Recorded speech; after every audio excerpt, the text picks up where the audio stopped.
So today I'm going to be going over my full overview on my 2016 Jeep Cherokee Latitude. I know it's been a while, I've been away, I've been at college. I've gone over a lot of your guys' comments and DMs on Instagram, just trying to understand what questions y'all might have, and obviously I've done a lot more to it since the last few videos. And also, yes, I've read your comments, I know y'all's opinions on the exhaust. Hear me out, that was something I did junior year of high school. I plan on changing it, so please just stop attacking me on it. I understand. So I'm gonna break the video up into parts, kind of going over suspension, other mods, like the bumpers, rock rails, roof rack. I'm gonna give you guys 100% honest opinions on all my experiences and everything I've dealt with the companies, issues putting the stuff onto the actual vehicle. Again, just as a disclaimer, no hate to any of these companies. I have no problem with any of them.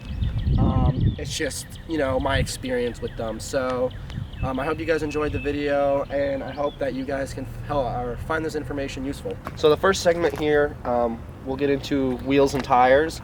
So I have changed my tire since the previous videos. Before, I was running a Nitto Terra Grappler G2, and it's the same size. It was 265/65 R17, but currently I am running a Nitto Ridge Grappler 265/65 R17 116T.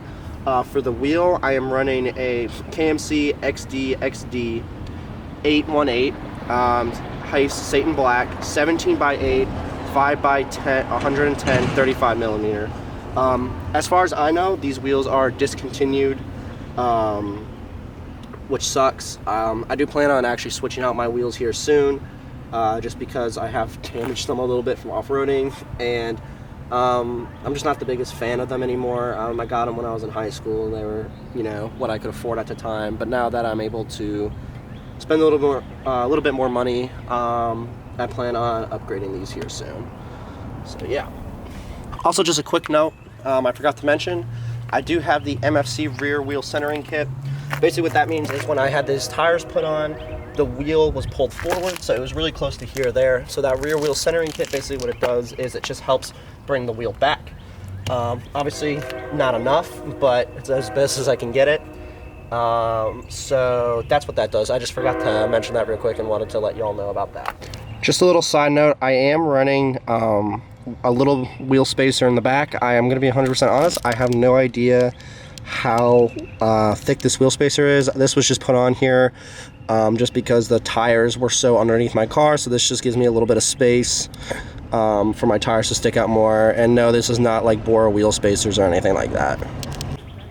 So the next segment I'll go over here is suspension. I'm going to start off with the rear suspension first. I don't have a lot done to the rear. Just as a note, I have a few different lifts in the front, and then for overall suspension, I have the complete Dobinsons Active Drive 1 Cherokee lift, which I believe is an inch, or it's 2 inches.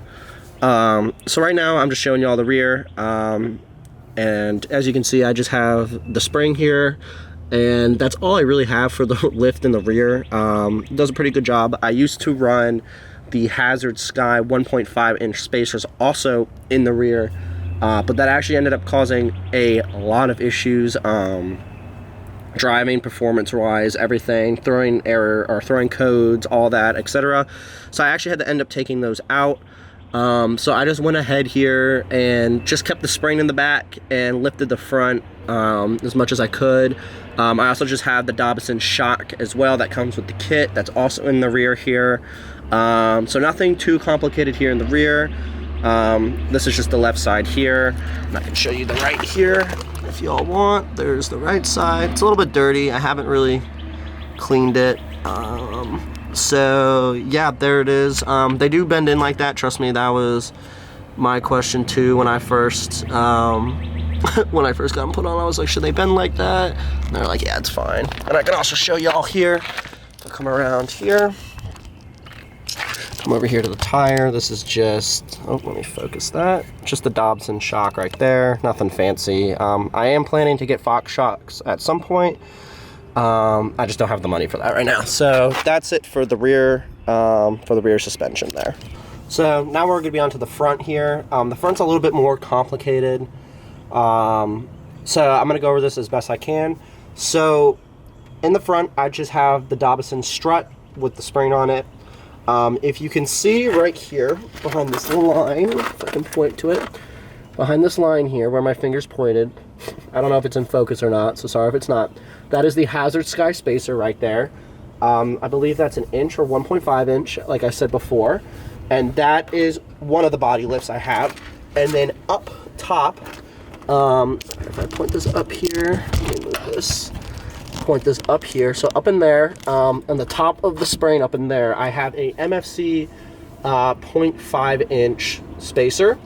That also sits up there. The reason I have the MFC 0.5 inch spacer is because when I put on the MFC Pre-runner bumper, it did end up bringing the front of my car down, so that 0.5 inches just gave me a little bit more of a height adjustment. It just basically restored the car to what it looked like before the bumper got put on, since the bumper's like 135 pounds on the front. So I just did that so, you know, the car would be back to its original position. But I was, for the longest time, running just the Hazard Sky 1.5 inch spacer and the Dobinsons strut. For some reason my back has always been taller, so the car actually does look pretty level. My front's just always low kind of low. I've always seen some Cherokees be already level. Mine was not one of those Cherokees. Mine was like kind of sagging in the front, but then the back was higher. So just having the balance of the few lifts in the front compared to the rear just kind of helps bring out the Cherokee and makes it more level. I haven't had any issues with the front.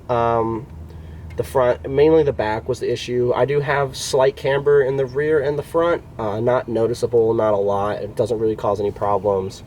It's just something I've never been able to get adjusted. So that's kind of it for the whole suspension lifts and everything. I don't have anything custom, nothing, no parts made, none of that, fabricated, none of that. So I guess the next part here is I can go onto the onto like the accessories, like the bumper, the rock rails, and the roof rack. So now I'm gonna get into the accessories and stuff. So sorry, there's a train going by in the background, but on my Cherokee I am running the Rocky Road Outfitters super sliders. I actually found these used off Facebook Marketplace.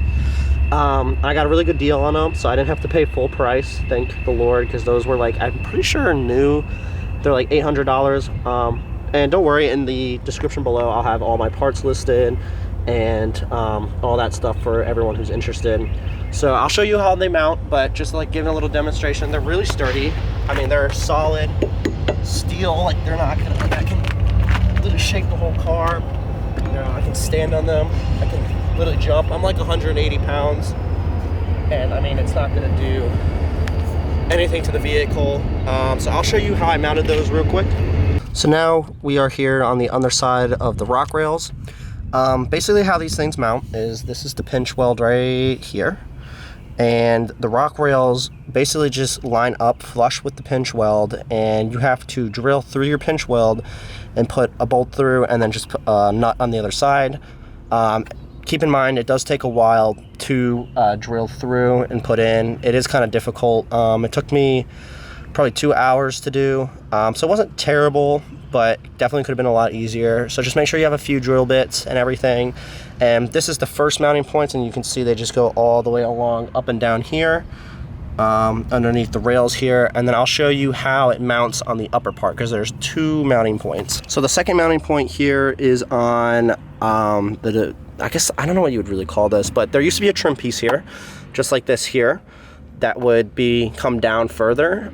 So you basically have to pull that off, and you'll have these holes here, as you can see, and you have to get this tool called a nutsert tool and get nutserts, and you basically put the nutsert in there, and you use the tool, and you kind of like, it's like you pry it, and it basically threads that hole kind of, and then you just get some Allen bolts here, and you just screw them in, or just bolts or whatever, and you just screw them in there, and there's just a plate like this here, and then there's just a second one right there on the back door side, and it's just 3 of them, and then you're good to go. That's it for the rails, really. Obviously the sturdiest point on the bolt is on the pinch weld, so you just have a mount down there, and then you also just have a mount up here, and that's how you do that. It's pretty straightforward. It's just a little complicated. It takes some time for the drilling, and then I didn't even know about the nut certs and everything because I bought them used, so I didn't have any instructions. So I did need help trying to figure that out. But that is it for the rock rails. All right, so now I'm gonna get into the MFC Pre-runner bumper. Now this is a very long story, and I do have a lot to say about this bumper. Just keep in mind, I still haven't fully got the whole thing finished. You can see over here, you have the trim here coming down. This isn't supposed to be like this. I'm supposed to actually fully cut up with it, flush, just to make it look better. I still have not done that yet. Now, no hate to MFC off-road, you know, none of that. I'm not trying to diss a company or say that it's a bad product. I really like the bumper. It's really nice. As you can see, it's sturdy, can hold everything. I do have the winch cradle with it. I'll get into that in a bit. But I'm just gonna go over a few of my complaints with the bumper that I got. So just a few things that I have to complain about the bumper. The welds are a little bit iffy. I kept getting promised over and over that my bumper would be coming at this time, and then it doesn't come, and then I get told it's coming then, and then it doesn't come. I actually ordered this thing, I believe in like July 14th, and I actually didn't get it till like July 27th of the next year. So I actually ended up waiting a year, but I was promised at Christmas. I know with COVID and the supplies and all that, like I understand, but I don't know, I was just kind of frustrated because my money was taken. You know, it's an expensive bumper, and I also kept getting promised these dates that weren't true. I've had this thing for a little over a year. As you can see, I'm having some paint chips already along the bumper here. When it first came, I actually had to get touch-up paint and touch it up there because the paint was literally ripped off, I guess, in shipping. Like that. And like the thing is, like with the Gobi rack or the rock rails, like it's powder coated, so it doesn't really like come off as easily. This I could literally pick at and I feel like it would come off. Another thing is, I was told that, you know, the bumpers are cut specifically made for the Cherokee, like there's no issues, but we actually had an issue putting on the bumper because it's off by a little bit. You can see here it's touching my car, but if I come over here, there's a gap and it's at an angle. I don't know why that was. I asked Jesse, the owner of MFC Off-Road, what that was about, and he just told me that there shouldn't be an issue. If you come down here, you can see I'm already having rust issues. I did buy up touch-up paint and all that, but you can also see we actually had to re-drill these holes here because since the bumper was off, none of the holes were lining up on this part here. So we had to re-drill the holes for that there. And then you can see here, I'm just having some other issues, which I know is, you know, normal wear and tear. But I just don't, you know, it's only a year old and I had issues trying to put it on and all that too. But other than that, I actually love this bumper. You know, it looks so good on the Cherokee.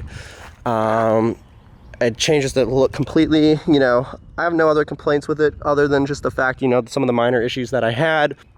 To put on, you basically, for a Latitude at least, you just have a lower trim piece that comes down. You can actually just separate that. And we just did like a little like kind of janky, so I can show that there, just a little bit like of a janky cut, just because we were kind of in a rush at the time. A little janky cut, and the bumper just actually just fits on right there. You basically take off, I guess there's like a protection like beam bar thing. I don't really know what you would call that. And you just take that off and it literally just screws into those mounting points there. And then you have the Rocky Road Outfitters winch cradle, which is behind here. I'll show you all that later when I go in the engine. That in there, and basically the bumper also just bolts right in through that there. I haven't cut out a hole yet because I haven't had any need for a winch yet, but whenever I do decide to get a winch, I will cut that out and get a winch on. But yeah, that's pretty much it for the MFC bumper. It just took a very long time for me to get my actual bumper when I was promised a lot sooner, and I kept getting told like, oh, the end of this month, and it just never kind of came. And then I just have some, you know, I just have to touch it up already and all that, which is understandable. You know, it's in the front of the car, rocks hit it, you know, I'm off-roading with it, like I understand, but I don't know, I just feel like it should, I don't know, but I do love the bumper. No hate to MFC Off-Road, and yeah. So the next thing here I'm going to go over is my Gobi Stealth rack from Gobi Rack Outfitters. I absolutely love this thing with a passion. I'll get up close and show y'all everything as well. I have the roof rack without the sunroof insert. actually built myself that I will show you all, which is pretty neat. And then I just have the Gobi ladder on the back. I have the high lift jack here with the Gobi mount. I'll get up close to that there, but I just wanted to show you like an overview of what the rack looks like with the pre-runner bumper, the rock sliders, the tires, everything all together. So I will get up and close, up and personal, and I'll show y'all the rack, and I'll give you all my opinions on it and all that. So the first part of the rack is obviously the Gobi ladder here, as you can see. I literally love this. I love it on the back of the car. It just changes the whole look of the car. My only concern is I have pretty big feet. I have like size 13 feet. It's kind of close to the car. Like your toes will definitely hit it. If you're wearing boots, I do not recommend going up this at all. But this is the roof rack here, or the roof rack and the ladder. I could show you a more backside view here. And I'll also show you guys me climbing up the rack here right now. So this is me climbing up the rack here. I am 6'1", like 180-ish pounds. So I'll show you going up the rack. I also have size 13 feet. So I'll show you. It's kind of weird. I kind of go up on my toes just so I don't hit the back of my car. But yeah, I'll show you all that real quick.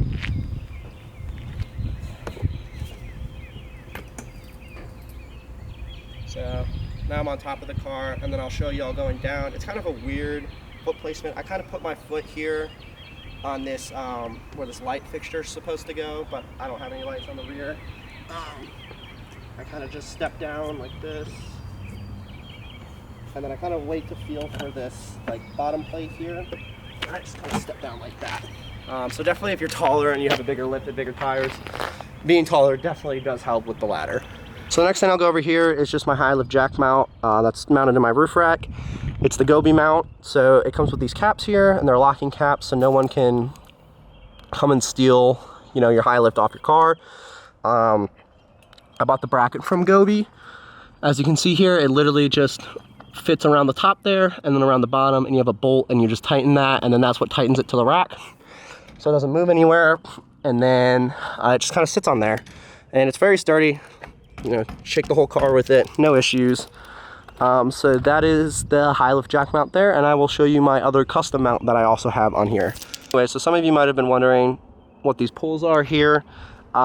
These are this is a custom build I've done. Still working on a way to mount it properly to the rack right now. I just kind of have these like bungee cords around it. I do not have the time today to set it up and show you. I will put a photo of it on screen, and if y'all would like me to make a separate video on that, I will be more than happy to.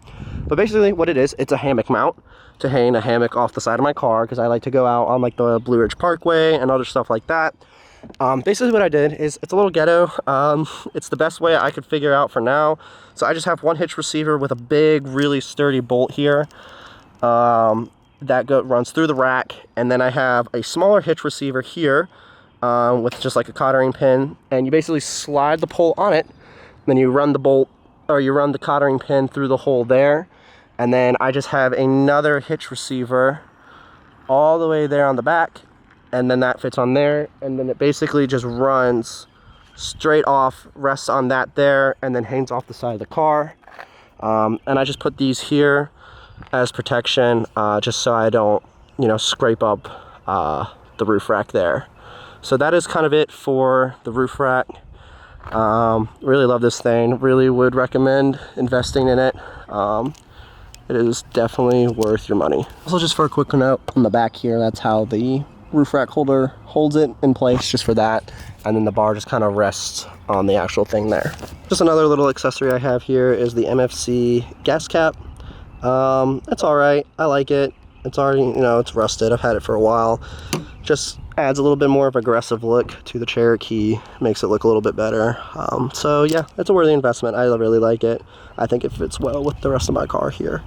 So just the next little thing I'll get into is my CB antenna here, and CB setup. So I just have a 3-inch Firstik antenna, and I bought this little mount here off Amazon with a spring, and I can actually lift up the tailgate here.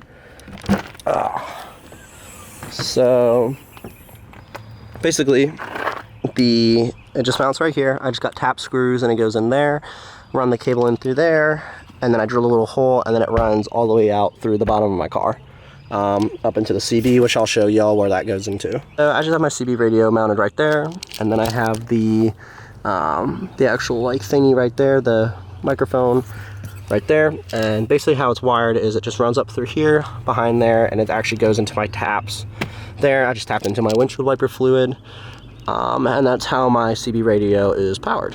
The next thing I'll go over is lights. So I have the MFC pillar mounts, the MFC Utili-Mount, whatever he calls it.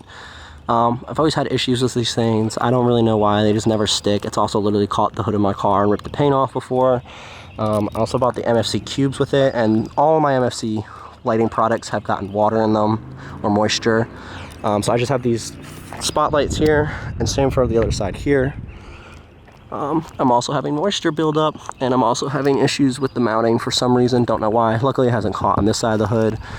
And then on the front, I just have the Sylvania light bar, 24-inch that mounts under the bumper. That is just like a AutoZone. And then I just have MFC floodlights on the bottom, as you can see, also getting moisture buildup. So that's kind of irritating, but you know, it's not the end of the world. But that's pretty much all I have for lighting. Well, I have some custom headlight stuff that I will show y'all once I get into the engine bay here in a second. So yeah, I'm just going to go over my interior real quick. So I have the MFC Off-Road HID headlight kit right there. That runs into my headlights, and that just basically makes my headlights brighter, not the yellow tintish kind of ugly look.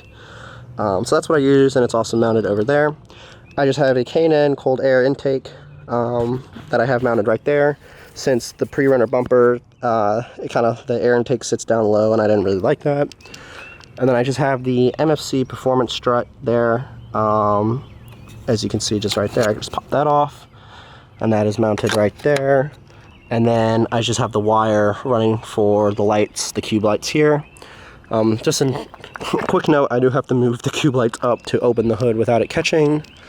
And as far as the engine bay, I don't have a lot done. That's just pretty much it.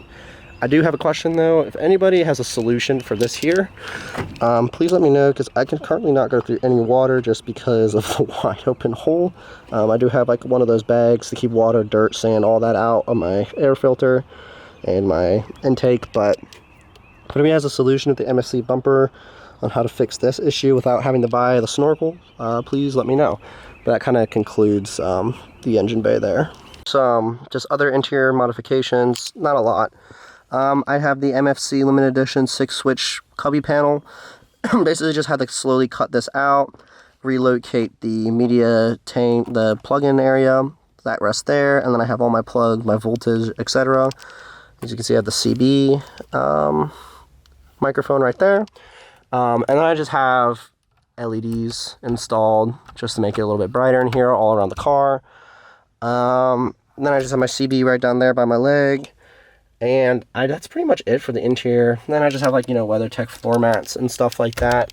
But I have not done a lot to my interior. I do wish to do more. It's just I don't have the money for that right now. But that's pretty much for the interior. And then I also just have, you know, a dash cam on the front and in the rear back there. Focus that. And in the rear there. So yeah, that kind of concludes everything. Let me hop outside the Jeep real quick and just have a little overview talk. So that kind of concludes the overview of my 2016 Jeep Cherokee Latitude. Sorry if I talked a little fast. My camera's actually on 3% right now. It's about to die. It dies very fast recording long video. If there's anything I missed that I've talked about in previous videos, just let me know. If you all have any questions, feel free to DM me on Instagram at blackhawk.kl, or, you know, just comment in the description. I didn't go over exhaust this time, don't worry guys, I know that irritates some of you. But yeah, so that's kind of just the overview of the Cherokee. Really love the thing. I wouldn't trade it for any other car in the world. I've had no issues, and yeah. So I hope you all have a great day, and just shoot me a question if y'all have any. I'll see y'all later.